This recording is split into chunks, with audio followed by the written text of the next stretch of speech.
আসসালামু আলাইকুম। অসুস্থ শরীর নিয়েও সারাদিন খামারে কাজ করতে হয়, তার কারণ হচ্ছে আমার খামারে আমি কিন্তু একা।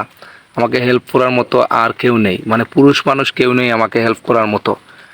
আর আমার ওয়াইফ যতটুকু পারে সে ততটুকু হেল্প করে। তো আমি আজ দীর্ঘদিন থেকে অসুস্থ, আমার জ্বর, এই জ্বর শরীর নিয়েও কিন্তু আমি খামারে কাজ করতে হচ্ছে সারাটা দিন। আমি কিছুদিন আগে অসুস্থ হই, আমার আগের ভিডিওতে হয়তো আপনারা দেখতে পাইছেন।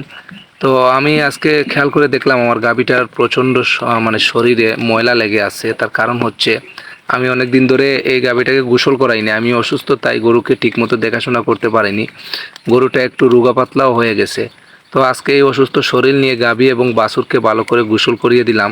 উইলের ফেনা বালতির মধ্যে ভরে ভরে সুন্দর করে খড়কুটো দিয়ে ভালো করে ওদেরকে পরিষ্কার করে গোসল করিয়ে দিলাম।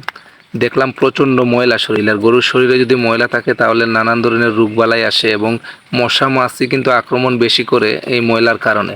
তাই গাভী এবং বাছুরকে সুন্দর করে গোসল করিয়ে দিলাম। আপনারা কখনোই ভুলে গরুর গায়ে এরকম ময়লা আবর্জনা লাগতে দেবেন না, তার আগেই পরিষ্কার করে দেবেন।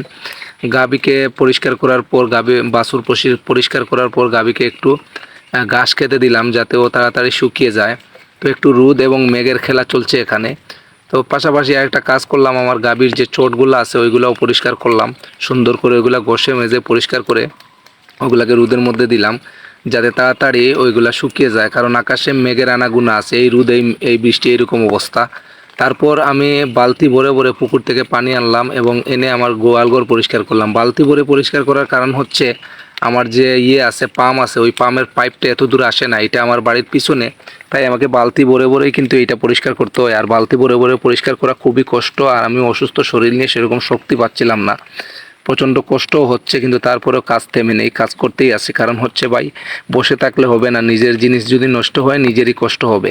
তারপর আমি সুন্দর করে ওই গোয়ালঘর কয়েক বালতি পানি এনে কিন্তু পরিষ্কার করতে হচ্ছে, একবারে কিন্তু পরিষ্কার হবে না। আপনারাই জানেন একটা গোয়ালঘরে 3-4 দিন 5 দিন যদি অপরিষ্কার থাকে তাহলে কতটুকু ময়লা লাগতে পারে। তো সম্পূর্ণ পরিষ্কার করার পর দেখলাম আকাশে মেঘের আগুনা আর বৃষ্টি চলেই আসছে। বৃষ্টি চলে আসছে, ভাবলাম আমার হাঁসগুলা কিন্তু মাঠে আছে, সন্ধ্যার মানে আসরের শেষ শক্ত হয়ে গেছে, কখন বৃষ্টি থামাবে জানি না। প্রচণ্ড জোরে বৃষ্টি চলে আসছে, চারিদিকে মেঘ, আকাশ কালো হয়ে গেছে। তাই আমি হাঁসগুলাকে খুঁজতে মাঠে চলে গেলাম এবং মাঠে খুঁজতে খুঁজতে এক পর্যায়ে হাঁসগুলাকে মাঠের এক কোনাতে একটু পানি আছে ওইখানে পেলাম, দাঁড়িয়ে আছে হাঁসগুলা সব বৃষ্টিতে ভিজে।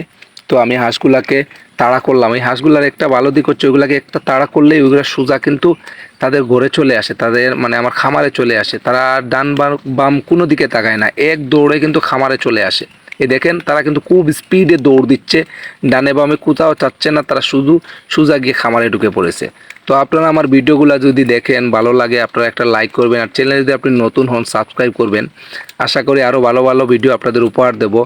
আজ এ পর্যন্তই, সবাই ভালো থাকুন, সুস্থ থাকুন, আল্লাহ হাফিজ, আসসালামু আলাইকুম।